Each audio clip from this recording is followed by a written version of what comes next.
বাস্তব একটা চিত্র তোমাদেরকে দেখাই। দেখো, মনে করো এটা তুমি, ঠিক আছে, মনে করো এটা তুমি, আর এই সাইডেও তুমি, ঠিক আছে, মনে করো এটা তুমি। তোমার দুইটা রূপ দেখাবো, দুইটা রূপ দেখাবো। কি রূপ? দেখো দুইটা, একটা দেখো তুমি হচ্ছে নাম্বার 1 আর একটা হচ্ছে নাম্বার 2, দুইটাই কিন্তু তুমি।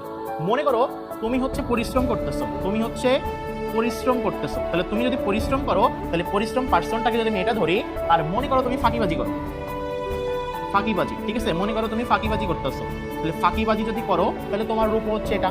তাহলে দেখো, তোমার একটা মানুষকে আমি দুইটা ভাবে চিন্তা করলাম, একটা হচ্ছে পজিটিভ, একটা নেগেটিভ। এখন আসো এখান থেকে দেখো, তোমার আশেপাশে তোমার মা বাবা ভাই বোন ছাড়াও তোমার ফ্রেন্ড সার্কেল, তোমার আত্মীয় স্বজন, ঠিক আছে, এইগুলো মনে করো তোমার তারা, ঠিক আছে, এগুলো হচ্ছে সব তোমার ফ্যামিলি পার্সন, সব তোমার ফ্যামিলি পার্সন। এখন দেখো তো, তীরটা আমি কোন দিকে দিছি? তোমার দিকে। তীরটা আমি কোন দিকে দিছি বলো তো? তোমার দিকে, তাই না? তাহলে একটা জিনিস খেয়াল করো, তীরটা আমি তোমার দিকে দিছি কারণ সবাই তোমার কাছে আসতেছে। কেন বলো তো? তোমাকে অভিনন্দন জানাচ্ছে, কারণ তুমি পরিশ্রমী, কারণ তুমি পরিশ্রমী তাই। আর এখানে দেখো সেম ভাবে সেম পার্সনরা দেখবা চারপাশ থেকে ঘোরাফেরা করতেছে, মা বাবা ভাই বোন আত্মীয় স্বজন বন্ধু বান্ধব, ঠিক আছে, ওরা ওদের তীর হচ্ছে এইদিকে, এদের তীর হচ্ছে এইদিকে।